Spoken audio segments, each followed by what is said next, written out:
scarcity doesn't have to be negative. And I feel like that's the first thing that people think of is, well, I don't want to go down the road of scarcity because that is so negative and I don't want to turn off customers. But the truth of the matter is scarcity actually can be used in a positive way and not in a way that's doing any kind of manipulation. Today, I'm very excited to be joined by Mindy Weinstein. If you don't know who she is the author of The Power of Scarcity, Leveraging Urgency and Demand to Influence Customer Decisions. She's also founder of Market Mind Shift, a digital marketing agency that helps businesses improve their conversions. And her podcast is called Persuasive Woman. Mindy, welcome to the show. How are you doing today? I'm doing great. I'm so excited to be here. I'm super stoked you're here today. And Mindy and I are going to explore how to use scarcity to improve your marketing and your conversions. So before we go down that rabbit trail, I would love to hear your story. How'd you get into marketing? Start wherever you want to start.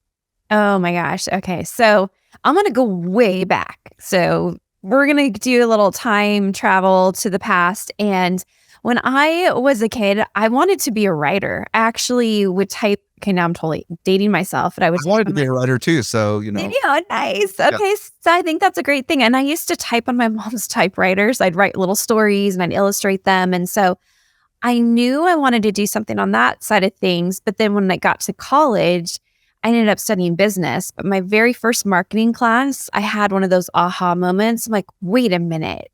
In marketing, they write? And so my first job out of school was as a copywriter. And then it just went from there. And so I ended up eventually in digital marketing, but it was really my love of writing that got me to where I'm at today. Well, tell me a little bit more. So you get out of college, you become a copywriter. Do you work for an agency or do you work for a small business? Yeah. Great question. So when I got out of college, my first job was working for a call center training company back in the day. And so they were this pretty big size company, but I was in-house. And so my role, I think my official title though, because again, right out of college, I think I was marketing coordinator or something like that. But as soon as I got into that job and they realized that I liked to write and I was pretty decent at it, I was given the job of doing all of our copy. So brochures, website, like all of those kind of things. And so that's really what my first job was. And then as time went on, though, I had different marketing roles and I actually ended up in the personal finance industry, but still in marketing. I eventually, though, in 2007 was looking for just something different. And that's when really digital marketing was growing quite a bit. And I remember one of my family members had told me, so his cousin, he's like, you like to write. Have you ever thought about writing for websites? And I thought he was joking. I go, is that a job? People pay you to just write for their website, something, that's not in-house. And that's ended up like how I ended up in the whole digital side of things. And then I actually worked for different agencies. I first started as a freelance writer, but got picked up by an agency, became their content manager, then content director. Then I took over their SEO department. By the time I left, I had 45 people under me on my various teams. And then I was recruited by a very technical and one of the oldest SEO companies out there. And so I ended up on the SEO side of things. So it was this whole interesting journey of, you get started on more like the content marketing, creative to very analytical. So I always like to joke that I get to use, left brain, right brain all the time. And so I never get bored. That's for sure. So somewhere along the line, it sounds like you ended up getting your PhD, right? Mm-hmm. And you wrote a book. So kind of bring us up to a little bit of the story. Yeah, I know. That's one of the questions I get a lot is like, how did you go from that side with digital marketing to now you wrote a book on persuasion and scarcity? So I'll tell you a little bit about that. So as much as I love marketing and writing, I also love teaching. And so I've been teaching for the last 7 years, a professor at Grand Canyon University. And I'm a full-time instructor as well as running my business. And, part of that on the academic side of things, having a PhD is important. And so years ago, I started that journey and I knew I wanted to study something outside of business because I had already had a marketing undergrad. I'd gotten my MBA And I thought, well, as a marketer, what's the area that we really need to be strong in? And right away, I thought, you know what? Psychology, because it's always been an interest, especially when it comes to marketing, because we're trying to reach people and understand people. So I ended up pursuing a PhD in general psychology with an emphasis in technology. It's actually a super long degree title, but I just stop it there. And as I was in the PhD program, I was thinking about my dissertation and also thought, well, I want to study something that has to do with what influences us as humans. And as I started diving into all of that, I came across scarcity, the principle of scarcity, and quickly realized that of all the influence factors, things that really persuade us on a day-to-day basis and impact our decisions, scarcity is the most powerful. So that was my dissertation. So I ended up studying that for quite a few years, doing my own, research on it, reading other studies, doing experiments and, finished my whole program and everything. And then later COVID hit. And with the whole toilet paper shortage and that craze that went on, I remember thinking to myself, oh my gosh, I'm actually watching my dissertation play out in reality. And at that point, I'm like, this needs to be a book because I feel like all this research and this knowledge is very much housed in an academic setting. But as marketers, all we know about this topic is things that are like, buy now, going to sell out forever. And that's what we think about. But it's so much deeper than that. So when did you publish the book? Yeah. So the book came out, well, I started the process a while ago, but the book came out in November 2022. So that's when it was released. And I had started it though prior to that. But what was really fun with the whole journey is, sometimes you think like, I feel like I've got a good idea. I feel like I'm on to something with the whole idea of getting the scarcity information out there. But then when you're actually validated by a publisher saying, yes, we agree with you, it felt pretty good. And so that's pretty much what happened when I thought, I think this would be a good book. I ended up getting with a literary agent. We did the whole proposal, sent it off to publishers. And McGraw-Hill was one of the first ones. And they came back really quickly and said, we want to talk to you. And that's like, okay, I'm on to something here. That is so cool. Yeah. And we've had Robert Cialdini on the show multiple times, and you and I talked. I think you know him. I think you know him as Bob or whatever, right? Yeah. So today, are you teaching and running a business? Like, kind of bring us up to the. Obviously, the book has come out. Now it's 2023. I'm just curious what you're doing now. Yeah. So now, fast forward to where I'm at now. I'm actually just finished up my semester. And so I am going to take a little break from teaching, but I am now doing, running my marketing business. And I've actually been doing a lot of speaking and training on the principle of scarcity because, again, it's one of those, as we unpack it today, it's one of those things that applies to so many businesses. And when people start to realize, like, I can apply this in marketing, I can apply this in sales, they're wanting to learn more. And so I decided to take a little break from teaching so I could spread the word of scarcity out there. That sounds super cheesy. No, but I love it. Your time is scarce and you're choosing to use it to make a bigger impact. Right? Not just in Absolutely. So what I love about your story is you started out, getting this degree, then you got your MBA, then you proceeded to go and get a psychology. I have a master's. I was going to get a PhD, but I decided not to. But yeah, I mean, my master's is in speech communications, which has a lot of psychology around it. And that's where I first came across Robert Cialdini's book, his first book, Influence, or one of his first books. But what I love about what you're doing is you did your dissertation specifically on this, right? And for anybody who's ever done a thesis or a dissertation, there's an enormous amount of work that goes into that, and analysis and studies and submitting things into journals and all this kind of stuff that people in the business world might not understand. So the fact that you did your dissertation on this and you published a book on this, folks, pay attention to what we're going to talk about today, because there probably hasn't been anybody that's done as much work on scarcity specifically as you have. And that's what I'm excited about today. So there are people listening right now that might be a little skeptical, that might say, oh, that's just a gimmick. What do you want to say to everyone listening right now, whether they be marketers or agency owners or entrepreneurs, as to why they should pay attention and why this is such an important concept? Yeah, no, that's a great question. The first thing that I want to just say is that scarcity doesn't have to be negative. And I feel like that's the first thing that people think of is, well, I don't want to go down the road of scarcity because that is so negative and I don't want to turn off customers. But the truth of the matter is, scarcity actually can be used in a positive way and not in a way that's doing any kind of manipulation. As we unpack it today, you're going to realize that you probably have scarcity that naturally exists in your business. And it's just a matter of how do you get that message out there? And you can actually use scarcity to have fun with customers, to create excitement, to create community. And that is something that's huge, even building relationships. And so, as we already started talking about, I studied this from an academic standpoint for a really long time, but I'm also a marketing practitioner.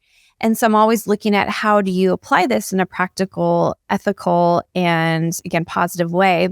And what was really interesting is that, I did get the academic research. So I got that part down. I know the psychology, but as I was working on my book, I ended up doing quite a few interviews with different executives at all size companies. So I had interviewed the former VP of global marketing for McDonald's. He'd worked for the company for decades. And I also interviewed the founder of 1-800-Flowers, and they own Harry and David, and just all different people. And what was so interesting, and this is really what I want everyone to hear today, is that even for me, from the academic research side, I still was amazed at all the different benefits of using scarcity, things that I hadn't even thought of from an academic standpoint, that I realized as I was talking to these different executives and different brands that, they're using scarcity and they're using it in creative ways. And it doesn't have to be something that's that, again, just more manipulative way of, for limited time only, today only. It's so much more than that. What are some of the benefits of scarcity? Before we get into like the rest of my questions, I'm just curious. Yeah, absolutely. So, which some of them I kind of touched on when I was just throwing out different things, but with scarcity, there's different things that occur. And so that occur in the brain. And I don't know if I'm getting ahead of myself here, but I'll talk a little bit about that because it gets into then what are the benefits of scarcity. So the reason that scarcity is one of the most powerful influence factors is because of the way that our brain treats scarce situations. So our brain is wired to overcome scarcity, and it's something that's primal. And a lot of that is because you think about our early ancestors, they were trying to survive when there were scarce resources, food, water, shelter. And even today, our brain still reacts the same way. And our brain has a hard time understanding the difference between what is scarce for survival and what is just a Nike drop. Our brain is still like, oh, this is urgent, and so it just kicks into gear. And so that's something really important to understand. So that's what's going on with the brain. But with that comes quicker decisions that are made. And so we've seen through neurological studies that when faced with scarcity, that the brain will skip the normal process in making that decision and decide quicker. The same thing also happens with valuation. So when we see something that's scarce, so something that might be harder, I should even step back. So when I'm saying scarcity, it's anything that's a little harder to get or some restriction of some type. So when we're even faced with that, our brain goes straight to the valuation process, which means that we value something higher when it's scarce. And these are things that have been seen in MRI scans. So it's harder to argue with those and say, well, is the audience a little skewed or biased? We're watching brain activity. But even with all of that being said, because what might be coming to your mind now is, well, then isn't that still manipulating if you know that goes on with the brain? Not when we're doing things that are helpful to customers. And so if we can help a customer who has all these different options, they don't know which to choose, and we're marking one as a bestseller or most popular, that helps with the decision-making process. And so those are some of the benefits. But the other things that building community. So when you have something that's scarce and people feel like they're able to be a part of this exclusive group that either owned a product or joined, your community, your membership, it builds community. It also does make excitement. So we like to have things that are a little bit harder to get and we get excited about them.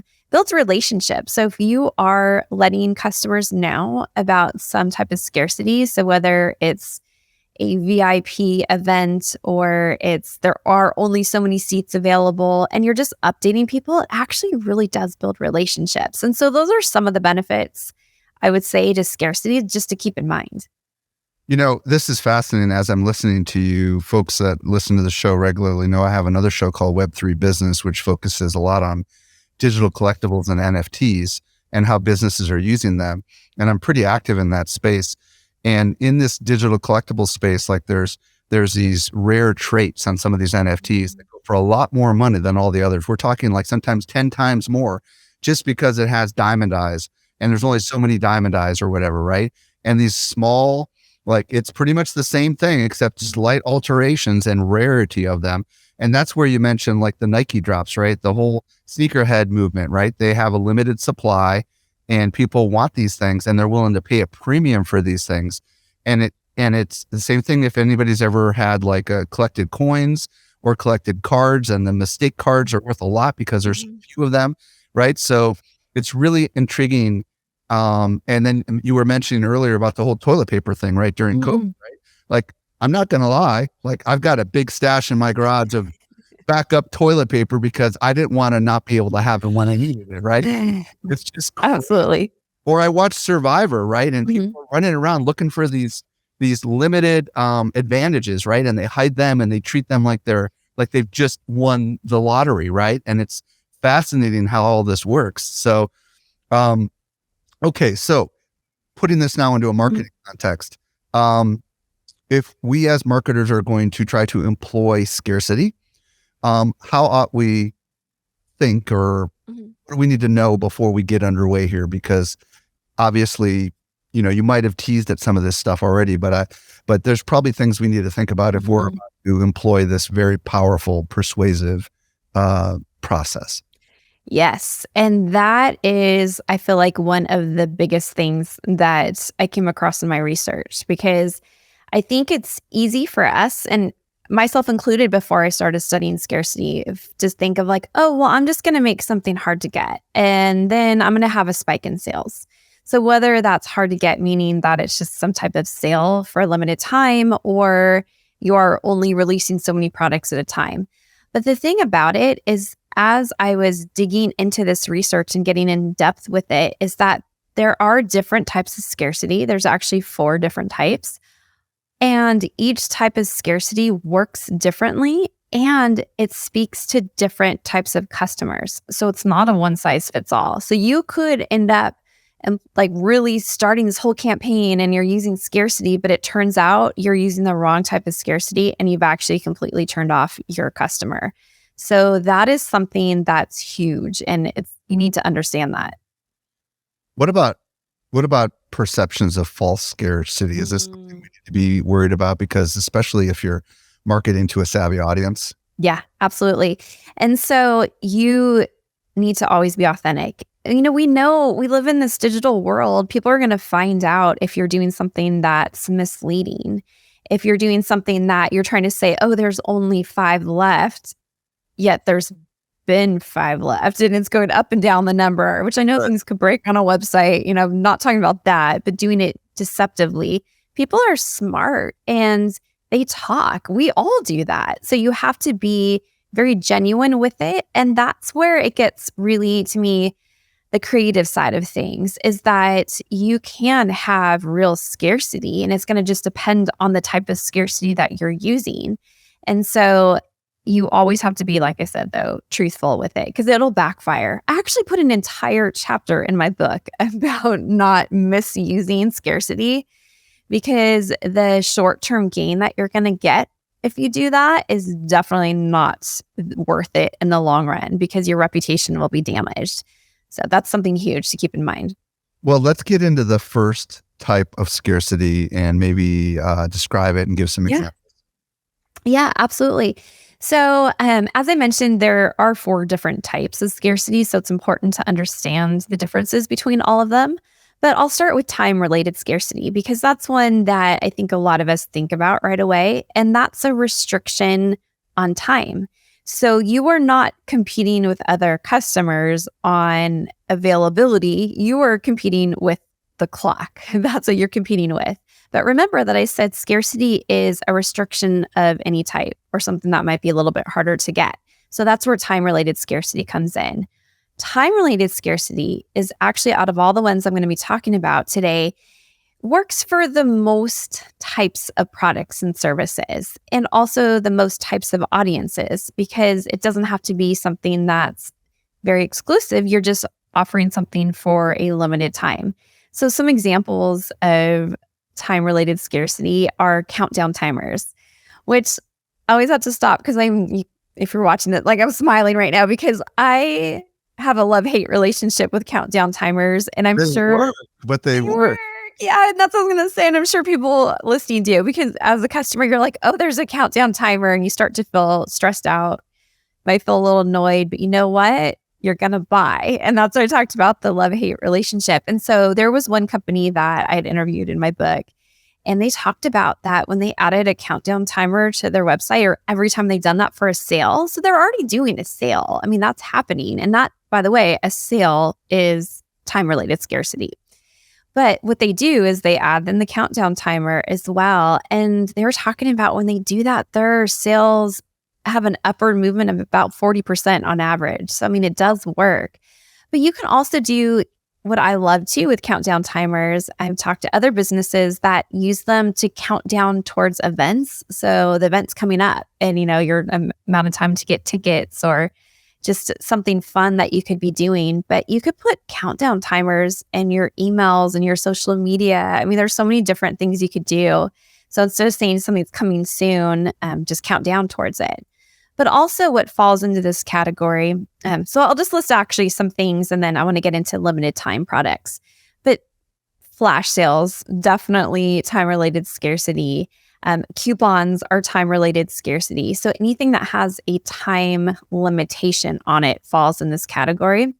The limited time products, so that falls into here too. And I want to give some examples of McDonald's probably a couple different times just because I feel like they've done such a great job with scarcity. But the McRib sandwich, is a limited time product.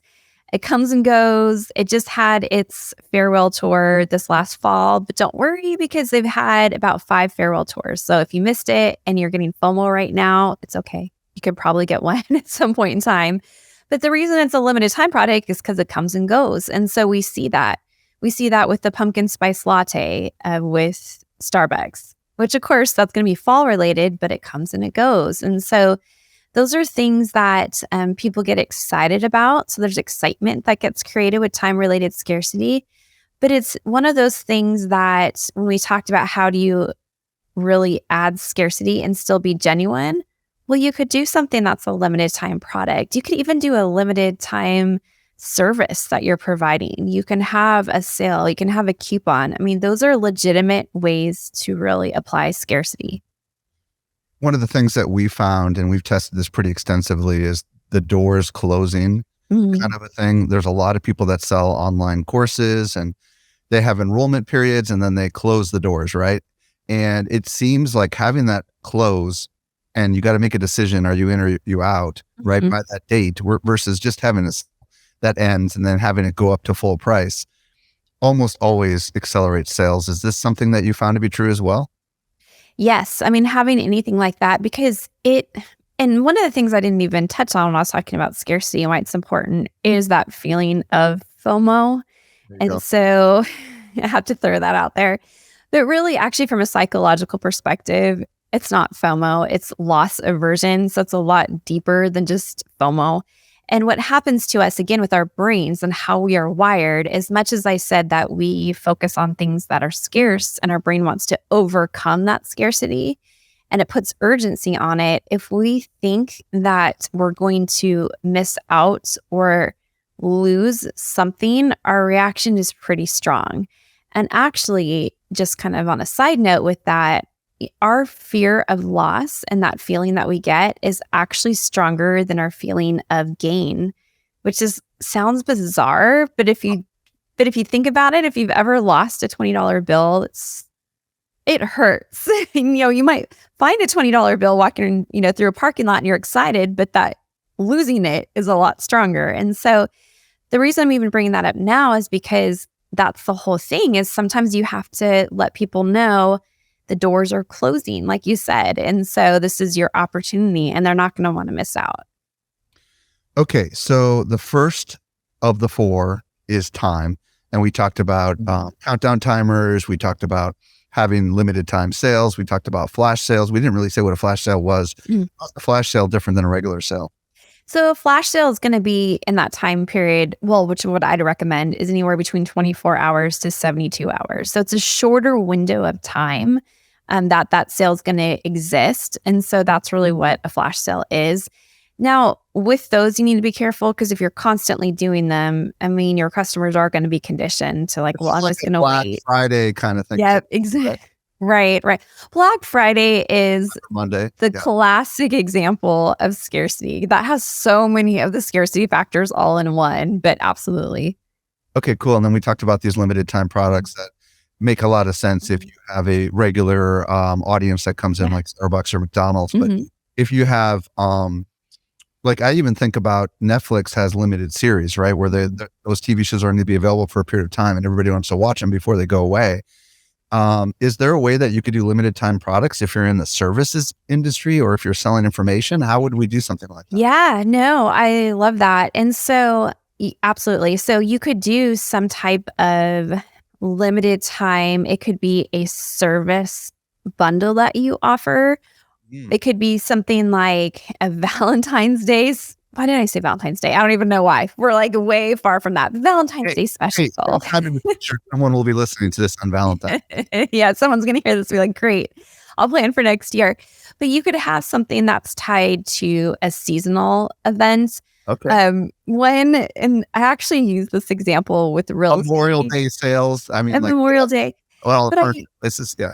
Yeah, but I used this example with real estate agents recently. And of course, they don't have a product. It's a service they're providing to people. But, we talked about at the time, I think it was closer to National Hamburger Day. And so we talked about how fun would it be if you had an event, an open house, and it was tied to National Hamburger Day. And for a limited time, you come in from this hour to this hour to view this open house, plus you get a free hamburger. So I know it's a little goofy, but there's just so many things that you could do and really get involved with this. But like I said, with services, bundles, all those kind of things, you could just do it for a limited time. Love it.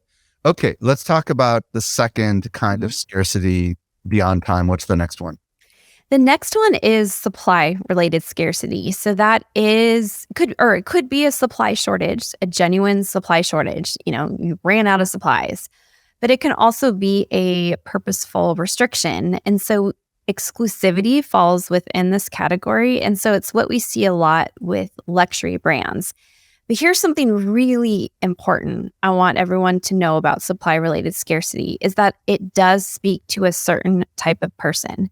So with supply-related scarcity, especially if it's exclusivity, like that it's purposely limited, is that's going to speak to someone who desires uniqueness. They want to be unique, which is a lot of people in at least the Western culture. So any type of uniqueness, they want to show self-expression. So you think about social media, whether it's showing a clothing item that was a little bit harder to get, or I have a perfect example of this with social media. Jack Dorsey, founder of Twitter, founded Blue Sky, and right now it's invite only. Okay. Yeah. And there's very few invites because you're only allowed you don't even get an invite when you first go in. You have to earn the invite, and it's everybody wants it. And Clubhouse was the same way back in the day. This is a great example of a supply shortage, but it was near that way, right? Yeah. And actually, I talk about Clubhouse in my book, in this chapter specifically, because what you just said, it's so exclusivity could be invitation only, and we all want to be invited and we want to be VIPs too. That's a huge thing. So having any kind of VIP access or Blue This is check by mark. invite only, right? It makes us feel special. It makes us feel good. This also, in addition to what we're talking about, invite only, it works really good with conspicuous consumption. And so I'll define what that is. But that's basically the things that we'll show to other people. Again, it could be clothing items, it could be things around your house, it could be what you're driving, it could be a lot of different things, but it's more of that showing what you're consuming versus your box of aluminum foil in your drawer. That would have time related would be good for something like that, but not so much supply related. But those are all things. So what you just mentioned, that's one of the examples I always give is invitation only. So that goes back to the whole thing of how can we employ or really get scarcity out there, but in a very genuine way. Well, maybe we're going to have an invitation only. Maybe we're going to invite people to be on a list to hear about our products. Maybe it's going to be a VIP event that we're holding or VIP membership. I just got back from a trip from Japan, and so I have American Airlines, membership, but VIP access, you get to go to the Admiral's Lounge and certain things like that. And so what does it get me to do? Well, it gets me as a customer to keep purchasing my airline tickets on American. And so there's that exclusivity there. But any kind of drops. And so again, going back to Nike, or I think about luxury brands like Supreme, that they only have a certain number of products that are available. All of those are supply related scarcity, and they're really strong because they get us to not want to miss out. We want to get those items. We want to feel special. A couple thoughts coming to mind. Number one is an application, like for service providers, they could make people fill out an application, pre-qualify. Not everyone is selected. Mm-hmm. And then I've also heard about the watch brand. What's that luxury watch brand? The one that's the most luxurious watch brand. Gosh, I'm totally drawing a blank. Everybody who's listening, like, I know the name of it and they're saying it. So, okay. Well, we'll have to Google luxurious watch brand, but whatever their name is, if I said it, you would know it. Supposedly they make people wait like 3 to 6 months to get the watch. Even though they sell 1 million of them a year, they put people on a wait list. They talk about how there's a limited supply. And the name will pop up later, or I'm in a million DMs. But what are your thoughts about like making people apply? Yeah, I mean, I think that's a big thing because one, that makes them feel that step of now they're hoping that you accept them, that they are going to be able to be part of this special group of customers because now they have this product. And so absolutely that falls into the supply related side of things. So what Rolex. Oh, yeah. I was thinking that, but then I'm like, well, just in case I didn't want to throw something out there. And you're like, no, that wasn't it. Yeah. But I was going to give an example on the service side of things. Yeah. So when it comes to supply related, depending on what type of service. So let's say that we're going to go with the consulting side of things, so maybe it's you're a consultant or you offer a B2B service, something like that. Because that's always, people feel like it's a little harder with scarcity, but it's not actually. Saying things like, we only work with X amount of clients or customers at any given time. Well, that's supply related scarcity. Or we are very selective on who we choose to work with. It's likely all true because I don't think any of us have more than 24 hours in the day. So if you're doing any kind of service providing like that, well, your team's limited. You can only do so much. And so those are signals that you put out there. But again, it's truthful and it does ignite that feeling of scarcity. And so people are going to want to work with you. There was one agency, and I can't remember the name of it, and I don't know, I can't tell you how it worked because I feel like they took this idea to the extreme, but they had on their website, you couldn't even access it, and they were a marketing agency, unless you filled out a form, and then they could decide whether they were going to even let you look at their information. And so they had this whole thing, that they are very exclusive. I thought it was kind of funny. Can't tell you how it's working for them because it's a little on the extreme side, but it was definitely interesting.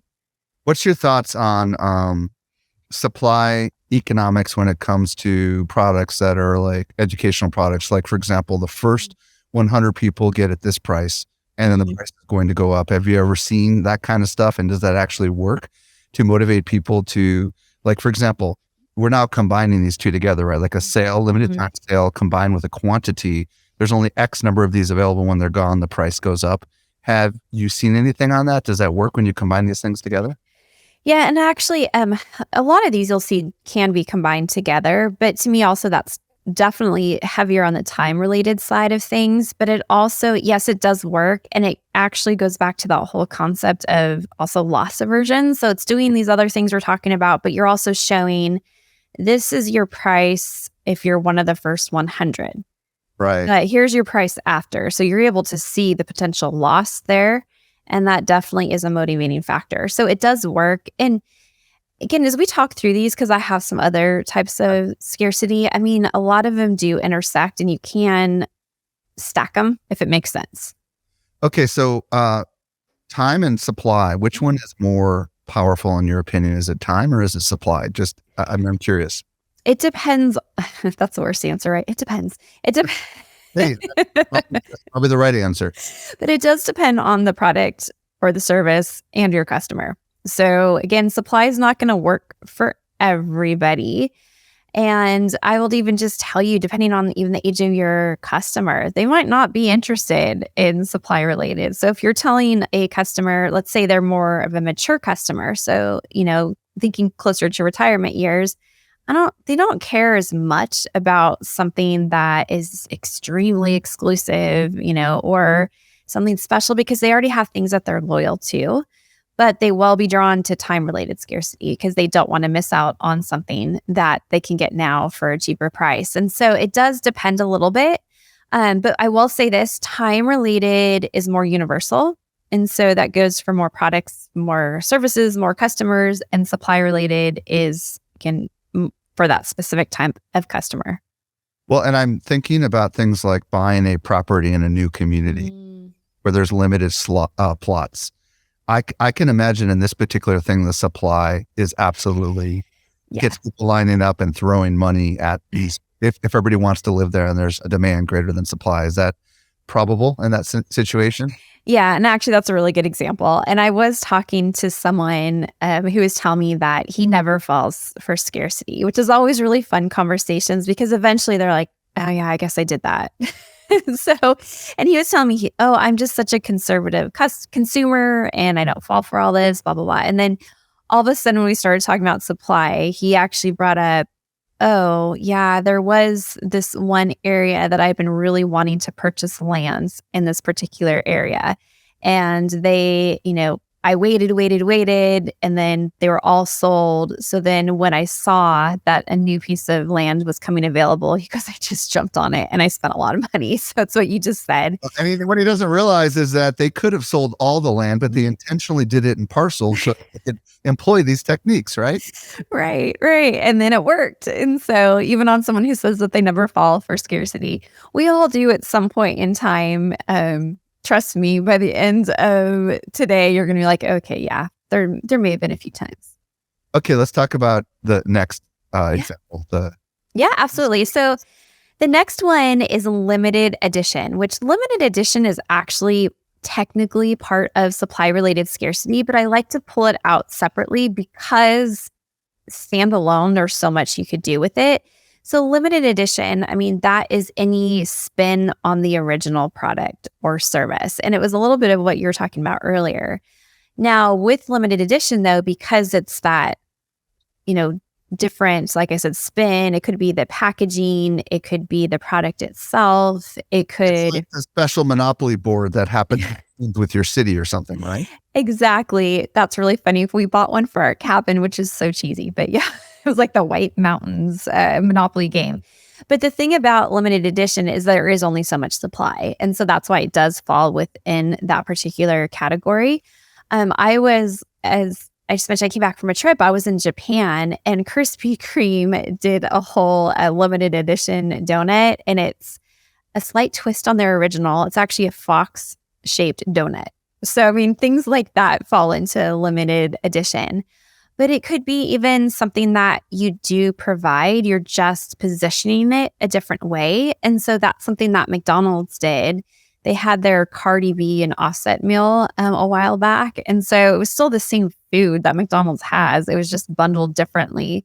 And so it's pretty interesting. Or the McFlurry, if they still have those or whatever. I don't know if they would always have those, but I mean, a lot of restaurants will do that, right? Well, they'll have a special meal that's only for a limited time, right? Yeah, yeah. And so the thing about limited edition is it does also speak to some of the same people in the supply side of things, where someone wants something that is going to be a little bit unique. And so people who are collectors, it's huge, or an enthusiast, or they really like a particular influencer, let's say. So any type of collab is going to draw their attention. And so what I like about this too, on the limited edition side with collaborations, is that it could even be two brands coming together, either offering something that's a unique service or a unique product. And so all of that is limited edition.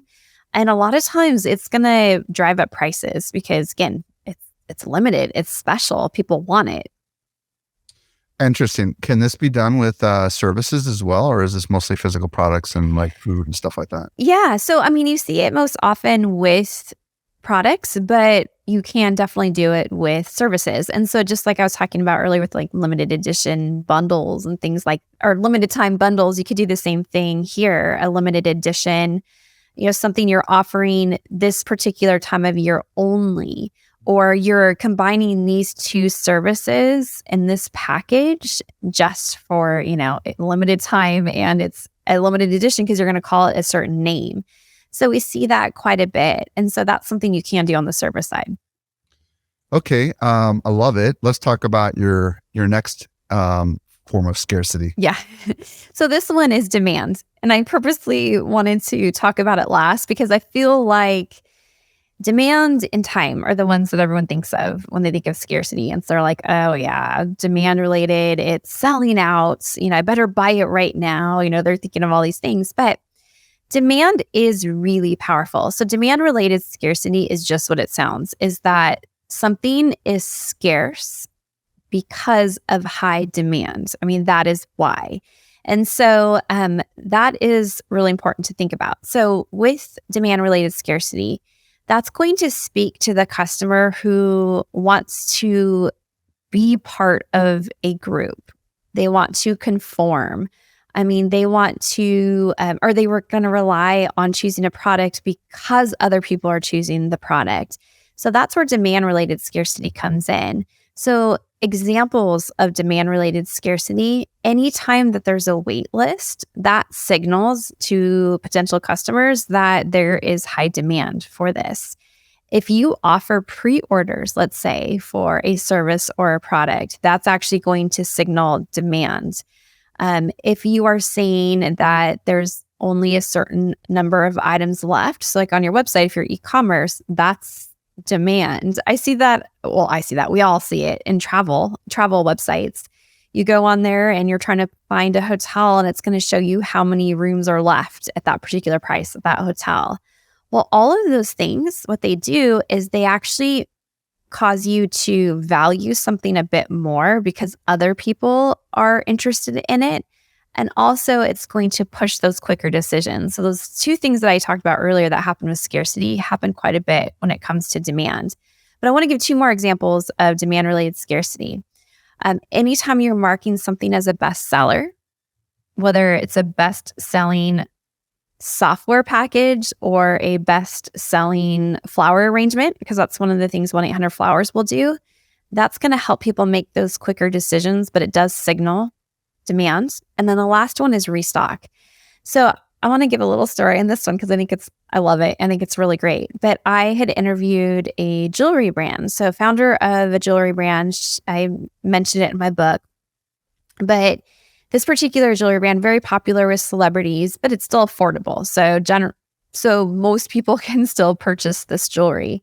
And when I was talking to the founder of the company, and she was telling me that, the fear, like a lot of people in commerce, was I don't want to run out of products. And so ordering products was always an issue. But at one point in time, they sold out of something. They couldn't keep it in stock. And so she mentioned that, well, what they did is that when they were able to restock it, they sent an email out and, had restocked in the subject line and the product. and they instantly sold out again. And then she said, we realized that actually running out of our product, which of course, you think about supply, but it was because of demand, and showing it was restocked was actually a huge catalyst to growing the business because they were naturally running out of stock. And so now this is a multi-million-dollar business, and scarcity actually accidentally played a huge role in it. So I thought that was really interesting. So sometimes it's just the terminology that we're going to use that's going to make a big difference. Well, and part of the psychological stuff I think about, like I was at a mall, kind of a mall over the weekend, and there were a bunch of people in line to go into a record store, and they didn't understand there was like 40 people in line. I'm like, what the heck is going on? And it made me wonder if I should get in line, because this is what people do, right? Or you go to a club or something or a restaurant, and there's a line outside around the corner to get in. It makes you want to, what the heck's going on here? There's something to that, isn't there? Oh, absolutely. So, and I have two examples of that. So I just mentioned I got back from Japan. So I went with my teenage son. It was just the two of us, and trying to even choose the restaurants. That was one of the things we'd look for. Where are there a lot of people in the restaurant? Because that many people can't be wrong. I mean, that's what our brains think is like, well, if people are eating in there, it must be good. Or if a restaurant's hard to get into, it must be really good. And it makes you want to get into there even more.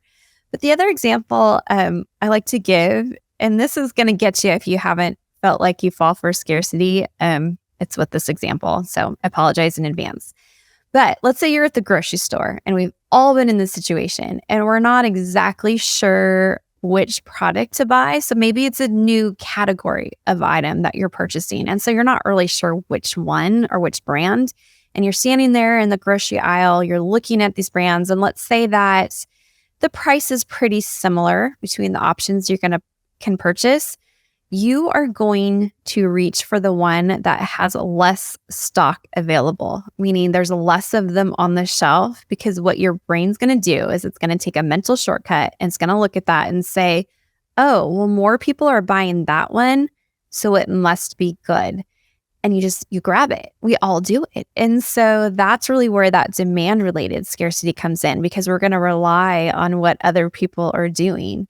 So that's a really powerful one, but the ways to use it is just a matter of the wording that you're using. At the very least, if you're not sure how to incorporate demand-related scarcity, think about what is most popular or what is a bestseller of all your products and your services, and just mark that, because that also is doing a service to your customers, because now they can see, okay, this is a signal that this is something a lot of people are, more drawn to, and they're likely going to make that decision too.